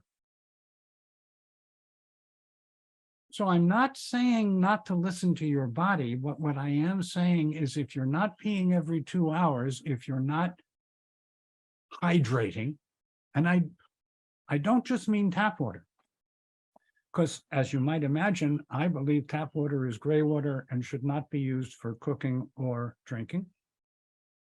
I think you should get mineral water in glass, or I happen to have a deep well, 300-foot well, a well that goes through the surface to the water that's 10,000 years old or something. We have excellent water, just good fortune. But most people don't. So assume that what comes out of the tap is gray water. If you doubt that, you can spend about $200 and get a very comprehensive water test done. They will send you the kit. You take the test. Some of it is done at home, some of it's done in the lab. You'd be amazed, or maybe you wouldn't, at how much harm comes out of the tap. You can relatively easily get 5-gallon glass bottles of mineral water delivered to your home. And then you just pour out what you want to cook or drink. And remember what I said, start every meal with something wet and warm. In between meals, have a glass of something pleasurable. I happen to like sparkling water. What comes out of the well is still water. Still good water. I think my taste sensation, my perception of the need for hydration has gotten more and more acute. But I will also mention that Banti did not drink 8 glasses of 8 ounces a day. And he lived to 110. So if you're that in touch with your body, I honor that awareness. But be very careful today, because what you perceive may be influenced by the chemicals in the environment. Michael, what is your question, Michael? So nature's ascorbate, is that nature's sunshine, nature's way, nature's life, or nature's bounty? Well, nature's ascorbate is specifically perk, potency, guard, or equivalent. Okay, I couldn't find a nature's brand. I found all these other ones. No, look up perk, P-E-R-Q-U-E, P-E-R-Q-U-E, perk, potent, C, guard. It will. Okay, thank you. Yeah, it will come up. No, but I'm glad you asked, because like the word organic, you can put the word nature or natural on almost anything today, and it may mean nothing.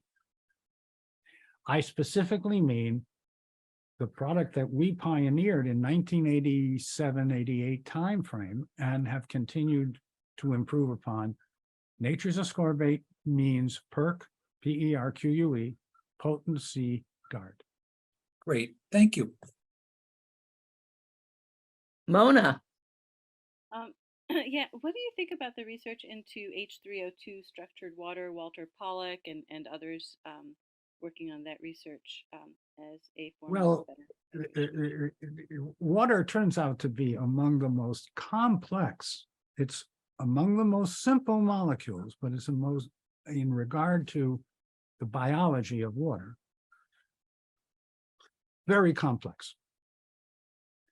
I go back to von Hippel and Lindau. They were the pioneers looking at the structure of water.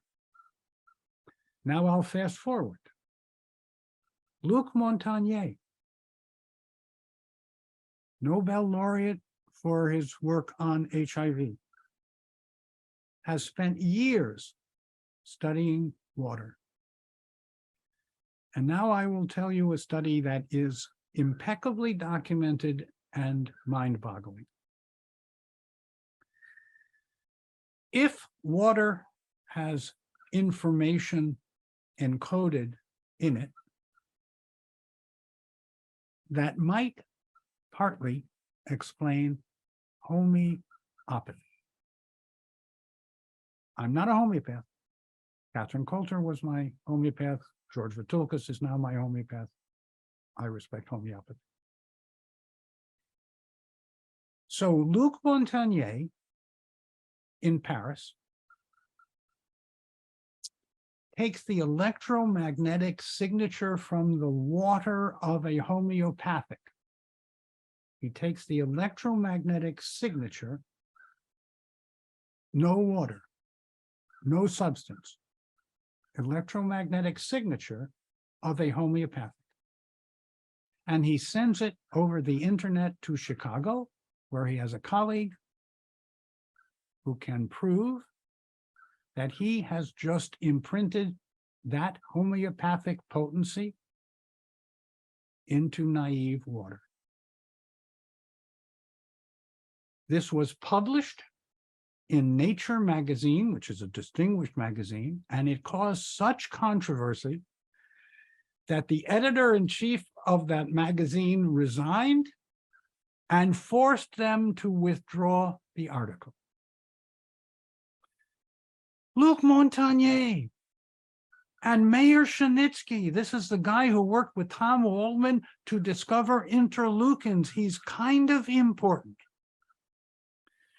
When you can take science and have it be forgotten because it disagrees with the prevailing model, there's something wrong with the policymakers. There's something wrong with the decision makers. There's something wrong if YouTube or Facebook or Instagram or any of them, if they think they can discern scientific truth from scientific fallacy, that's something we scientists have trouble with. And we work hard to distinguish true from not true, or truer. We actually never get to true, we get to better. You know, you have to understand that science is a process.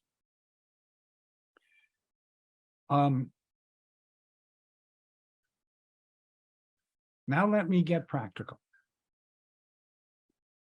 Machines that alter water, whether it be ionization or some other biochemical change to the water, pH change to the water.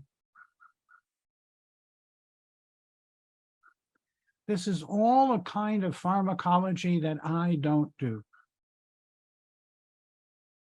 I have investigated that kind of water from not one, but 3 different sources, each claiming to be better than the other. And it turned out to be 1/3 beneficial. 1 out of 3 people benefited, which is exactly what you'd predict for a placebo. So I'm impressed that you're asking. I think the structure of water is very complex. I don't need to go into the stories, but I was a young scientist when MIT and Harvard and others distinguished scientists were beginning to study the structure of water. And they were mind-boggled at how complex it was. But what exists for a moment, for a second, for a minute, does not exist at a distance. So you may think that you've gotten a certain kind of structured water, but no, you haven't. Trust me, it's more complex and subtle than that. So yes, you can encode information. I gave you the experiment that to me really proves that you can encode information. But what that really says is it's complex. It's very, very complicated. And what you do in a moment probably will not have any impact or effect beyond the placebo a day later. What is your opinion on liposomal vitamin C? Well, my opinion is that nature's ascorbate, like the perk potent Seaguard, is 100% active and 100% available and goes into cells 100%. With regard to liposomal ascorbate, it means you had to take something other than vitamin C, mix it with the vitamin C with heat, on the basis that what? On the basis that I'm going to increase the bioavailability of vitamin C by making a liposome. That's what I hear. Since perk potent Seaguard is 100% available, 100% effective, and 100% taken up, what the liposome does is dilute the ascorbate with whatever is the non-ascorbate part of the liposome and does not increase the uptake. Now, if you compare with commercial ascorbates that are irritating and should never be used, the liposome looks better. If you compare the liposome as we have with ours, it's about half as good. What do you think about reverse osmosis water? First of all, I think that water treatment is very, very complex when you get into the details. When you look at RO water, you need to pass 50 liters or 50 gallons or 50 quarts through the filter in order to get 1 gallon, 1 unit out. So I'm a little concerned about how much I'm going to spend for the water. More importantly, and this is the critical thing, reverse osmosis requires a filter. That filter is easily damaged by particles, including little metal particles that are in most water. And now these metal particles impair, create holes in the RO filter. So if I was going to use an RO filter, which I wouldn't, I would change the filter 2 or 3 times more often than the company recommends. And you'll be surprised when you change the filter, how much schmutz has accumulated on the filter. Not to the good of the filter. I actually did, because I'm an experimentalist as well as a person, it turns out that our wonderful well water has copper in it because it goes through copper pipes. Not plastic, fortunately, but copper. So the copper in our water is enough that if you look in the tub after a certain number of showers, there's a little blue, which is the copper sticking to the surface. So I actually bought a 3-cartridge system that sterilized itself at night, backwashed itself at night, and I was putting in calcium chloride or something like that, you know, to mix it up. First of all, the water felt soapy. I never really felt clean. My well water, if you use a Castile soap or an Ayurvedic soap, you get clean. Not only that,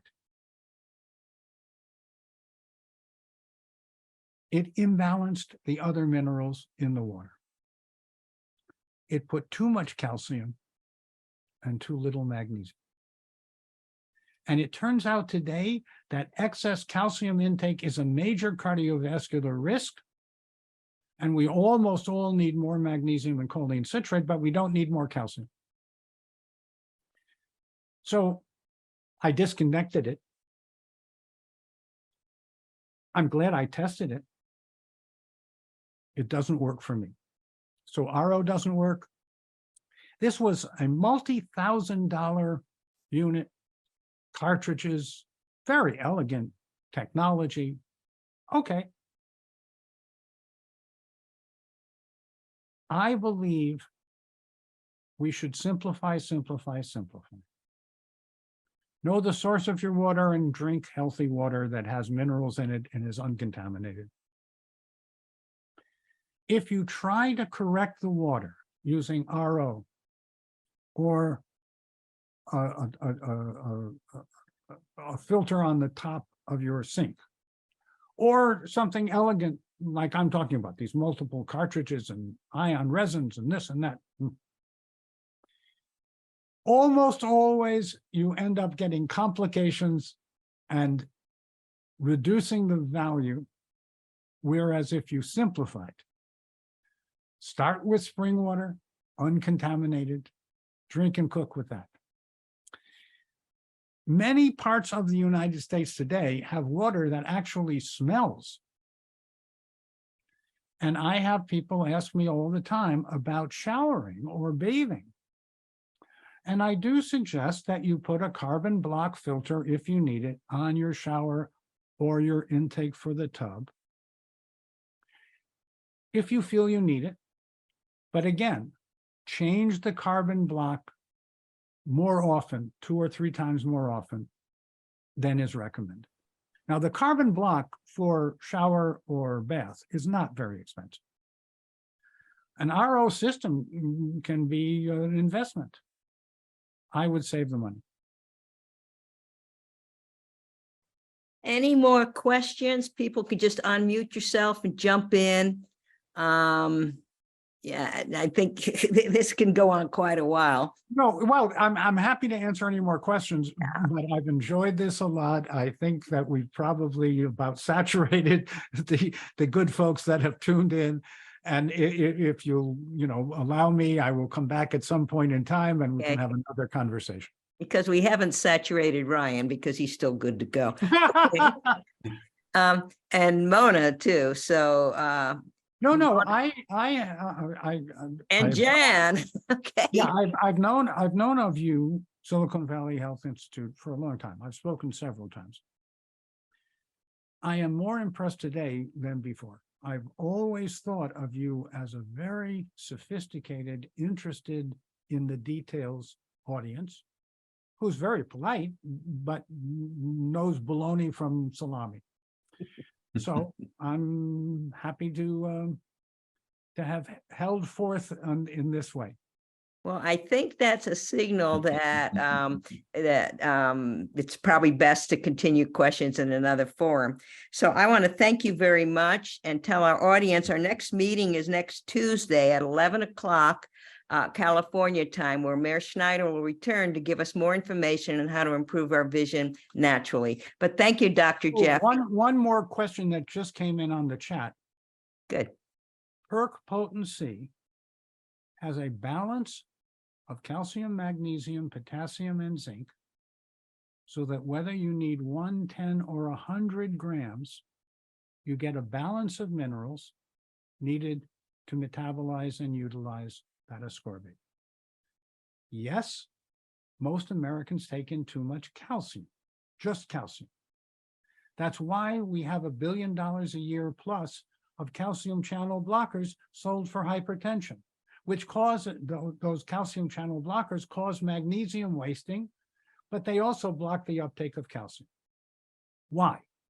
Because it is almost universally thought that you can't measure accurately magnesium because it's inside the cell. And that is true. Magnesium is mostly inside the cell. But Ron Aline 15 years ago, and multiple people have confirmed since then, that chronic latent magnesium deficiency, CLMD, chronic latent magnesium deficiency, can be determined in a serum, simple serum magnesium test. If you're in the lower half of the lab range, whatever the lab range is, if you're in the lower half, you're deficient. If you're in the upper half, you're sufficient. In the study that we have completed, everyone who started with high blood pressure was in the lower half of the magnesium serum range. And there was a tight correlation between reduction in blood pressure and moving into the upper half of the serum range of magnesium. So we know what to measure at serum magnesium. We know how to measure it because of Ron Aline CLMD. And now we can judge how much magnesium and choline citrate we need based on the urine pH in the morning to satisfy our magnesium need for the day. Well, I think we will ask you questions till the cows come home, although we don't know where they live. So I think in closing, if people know how to get a hold of you, how to take advantage of all these wonderful products and research, your website, and the next Well, step. drrusselljaffe.com. There's a website, drrusselljaffe.com, which will lead you to many other websites and YouTube videos and short and long expositions on these topics. We try to post 2 to 3 a week of either videos, recipes, or guidance of how to thrive in the 21st century. We have a book, How to Thrive in the 21st Century, which is available on Kindle, in print, as an audiobook, however you want it. It's available. It's an easy read. It'll save your life. Well, this has been wonderful. To me, it's very exciting because you condense it and you analyzed it, and we can take steps to improve where we're lacking. So I want to thank you very much. You can come back anytime, just anytime you want. It's been wonderful. You're fantastic. And thank you very much. So thank you again.